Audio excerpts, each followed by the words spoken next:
दुनिया में कई ऐसे लोग हैं जिन्होंने समय यात्रा, टाइम ट्रैवल करने का दावा किया है, लेकिन सबूतों के अभाव से वे लोग कभी इस चीज को साबित नहीं कर पाए। मगर न्यूयॉर्क में 1951 में समय यात्रा का एक ऐसा मामला सामने आया था जिसमें पुलिस को इतने सबूत मिले कि यह केस रातों रात पूरी दुनिया भर में फेमस हो गया। तो चलिए जानते हैं इस केस के बारे में। समय एक ऐसा फिनोमिना जिसने पूरा ब्रह्मांड को खुद में समेटे रखा है, लेकिन देखने में ये जितना सरल लगता है, इसे समझ पाना उतना ही मुश्किल है। ऐसा माना जाता है कि समय एक ऐसी इकाई है जो निरंतर आगे बढ़ती रहती है। इसे बदला या दोहराया नहीं जा सकता, लेकिन समय समय पर ऐसी घटनाएं व्यक्ति सामने आते रहते हैं जो ये दावा करते हैं कि उन्होंने समय यात्रा, टाइम ट्रैवल की है। लेकिन समय यात्रा का दावा करने वालों पर लोग इसलिए भी विश्वास नहीं कर पाते क्योंकि उनके पास कोई पुख्ता सबूत नहीं होते। लेकिन आज हम आपको समय यात्रा से जुड़ी एक ऐसी घटना के बारे में बताएंगे जिसके अनेकों ऐसे सबूत मौजूद थे जो कि इसे सच साबित करने के लिए काफी थे। चलिए जानते हैं समय यात्रा की इस सच्ची घटना के बारे में विस्तार से। जून 1951 की रात करीब 11:15 बजे न्यूयॉर्क के टाइम्स स्क्वायर न्यूयॉर्क पर अचानक एक शख्स लोगों को दिखाई दिया जिसने बेहद पुराने जमाने के कपड़े पहने हुए थे। उसे देखकर लग रहा था जैसे वह इस समय का है ही नहीं। वह अचानक इस जगह कैसे आया, किसी को समझ नहीं आया। वह शख्स खुद भी काफी हैरान दिखाई दिया। उसे भी मानो ऐसा लग रहा था कि वह यहां अचानक कैसे पहुंच गया। उसके हाव भाव भी यही बता रहे थे कि वह यहां का नजारा देखकर काफी हैरान है। वह टाइम्स स्क्वायर पर चल रही गाड़ियों को और वहां की चमचमाती लाइटों को बेहद आश्चर्य से देख रहा था। जैसे ही वह शख्स सड़क के किनारे आने के लिए बीच रोड से चलने लगा, तभी एक तेज रफ्तार कार ने उसे टक्कर मार दी। इससे वह गंभीर रूप से घायल होकर वहीं गिर पड़ा। जब लोग उसे देखने वहां पहुंचे, तब तक उसकी मौत हो चुकी थी। लोगों ने इसकी सूचना पुलिस को दी। जब उस शख्स की तलाशी ली गई तो उसके पास से हैरान कर देने वाली चीजें बरामद हुईं, जैसे कि 5 सेंट का एक बियर टोकन, घोड़ा गाड़ी की सफाई करने का एक बिल जिस पर पता लिखा था लाइवरी स्टेबल, लेक्सिंगटन एवेन्यू। 1951 की किसी भी एड्रेस बुक में यह पता मौजूद नहीं था।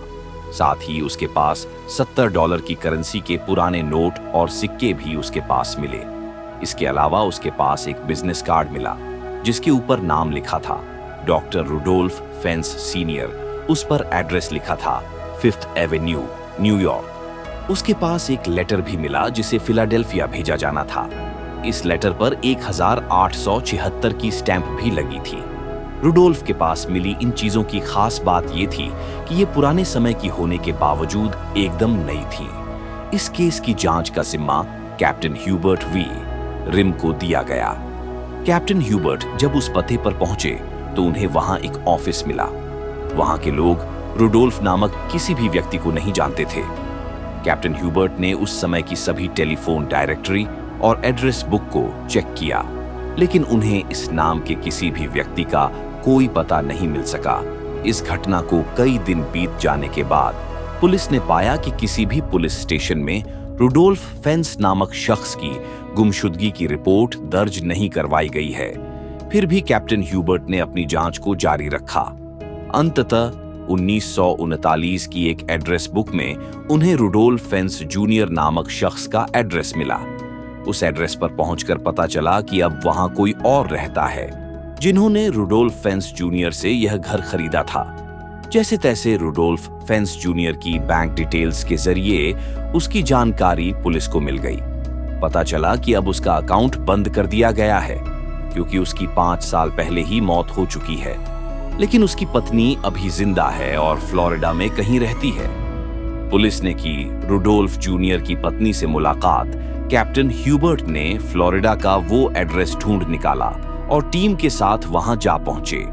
वहां रुडोल्फ फेंस जूनियर की पत्नी ने जो बताया उससे पुलिस के होश उड़ गए। उसने बताया कि रुडोल्फ फेंस सीनियर उसके ससुर थे जो कि साल 1876 में लापता हो गए थे। वो अपने घर से सैर करने निकले थे। फिर कभी वापस नहीं लौटे। इसके बाद कैप्टन ह्यूबर्ट ने 1876 के सभी मिसिंग केस को निकाला तो पता चला कि सच में रुडोल्फ की मिसिंग कंप्लेंट दर्ज करवाई गई थी।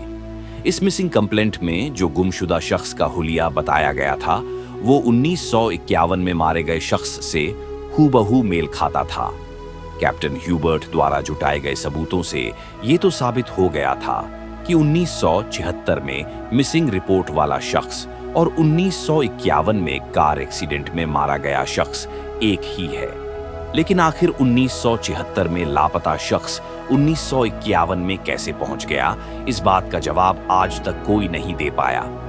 बस कुछ थ्योरी है जो कहती हैं कि ये टाइम ट्रैवल या टाइम स्लिप से जुड़ी एक घटना थी जिसमें रुडोल्फ ने समय यात्रा की थी।